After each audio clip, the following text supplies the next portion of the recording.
নমস্কার বন্ধুরা, আপনাদের সবাইকে বাঙালি রান্নাঘরে স্বাগত। আজ আমি কাঁচা আমের প্লাস্টিক চাটনি করে দেখাচ্ছি। তার জন্য আমের খোসা ছাড়িয়ে আমগুলোকে পাতলা পাতলা করে কেটে নিয়েছি। অবশ্যই খোসাটা খুব ভালোভাবে তুলে নিতে হবে। আর একটু নিয়ে নিয়েছি কাজু, কিশমিশ, পরিমাণ মতন চিনি, আর নিয়ে নিয়েছি মৌরি। এবার রান্নাটা শুরু করছি। প্রথমেই কড়াই বসিয়ে দিয়ে কড়াইয়ে আমি চিনি দিয়ে দিলাম। এখানে আমি 250 গ্রাম আমের জন্য প্রায় 150 গ্রাম মতন চিনি নিয়েছি। আপনারা অবশ্যই চিনিটা আমের টকের উপরে নির্ভর করছে, আমটা কতটা টক বা মিষ্টি তার উপরে, আর আপনাদের স্বাদের উপরে। তারপর দিয়ে দিলাম এখানে একটু মৌরি দিয়ে এটাকে জল দিয়ে এটাকে ঢাকা দিয়ে ফুটতে দেবো। যখন জলটা ভালোভাবে ফুটে উঠবে তখন আমি এর মধ্যে দিয়ে দিচ্ছি স্বাদ অনুসারে লবণ। লবণটাও এখানে বন্ধুরা আমের উপরে ডিপেন্ড করবে, আমটা কতটা টক বা মিষ্টি তারপর। এবার দিয়ে দিচ্ছি পাতলা পাতলা করে কেটে রাখা আমগুলোকে, আর সাথে দিয়ে দিলাম কাজু আর কিশমিশ ওটা। আর বন্ধুরা এই রান্নাতে আমি কোনো তেলের ব্যবহার করব না, আপনারা দেখতেই পাচ্ছেন।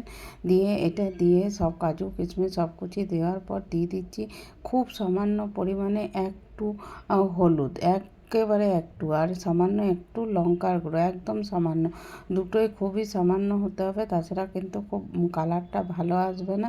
তো এই দুটোই সামান্য পরিমাণ দিয়ে একটু নাড়াচাড়া করে দিলাম। এবার এটাকে ঢেকে দিয়ে 5 থেকে 7 মিনিটের জন্য এটাকে হতে দেবো, যাতে 5 থেকে 7 মিনিট ধরে এটা হয়, তার জন্য এটাকে আমি ঢেকে দিচ্ছি। এই দেখুন 5 থেকে 7 মিনিট পর আমি ঢাকনা খুলছি। দেখুন এখন অনেকটাই আমটা নরম হয়ে এসছে, আর কালারটাও কি সুন্দর এসছে না, কিন্তু আমটা এখনও একদম ট্রান্সপারেন্ট হয়নি। তার জন্য এটাকে আরও 4 থেকে 5 মিনিট আমি এইভাবেই ফুটতে দেবো। তো এটাকে আবারও আমি একটু নাড়াচাড়া করে আবারও এটাকে ঢাকা দিয়ে ফুটতে দিলাম।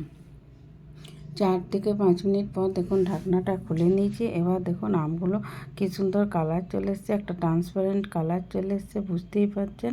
আর যেটা এখন দেখতে পাচ্ছেন যে জুসটা আছে সেটা কিন্তু যেহেতু এখন গরম আছে, তাই একটু পরে ঠান্ডা হলে এটা অনেকটাই কমে যাবে। সেই জন্য আমি এই অবস্থাতে গ্যাসের ফ্লেমটাকে অফ করে এটাকে রেখে দেবো ঠান্ডা হবার জন্য। দেখুন এটা হয়ে গেছে, আরেকবারও আপনাদের খুলে দেখিয়ে দিলাম। এবার গ্যাস অফ করে দিচ্ছি। এবার 5 মিনিট পর ঠান্ডা হলে এটাকে আমি সার্ভ করছি। দেখুন 5 মিনিট হয়ে গেছে। এবার আমি এটাকে একটা বাটির মধ্যে ঢেলে দিচ্ছি। দেখুন বন্ধুরা কালারটা কতটা সুন্দর এসছে, আর আমগুলো একদম ট্রান্সপারেন্ট হয়ে গেছে। এই চাটনিটা বন্ধুরা আপনারা রেখে অনেক দিন পর্যন্ত ফ্রিজে খেতে পারবেন, আর এটা খুবই ভালো লাগে। তো অবশ্যই অনুষ্ঠান বাড়ির মতন এই প্লাস্টিক চাটনি ঘরে বানান। আর আমার এই রেসিপি ভালো লাগলে অবশ্যই লাইক করবেন, শেয়ার করবেন, আর আমার চ্যানেলের নতুন বন্ধু হলে চ্যানেলটাকে সাবস্ক্রাইব করে নেবার অনুরোধ রইল। ধন্যবাদ বন্ধুরা পুরো ভিডিওটা দেখার জন্য। ফিরে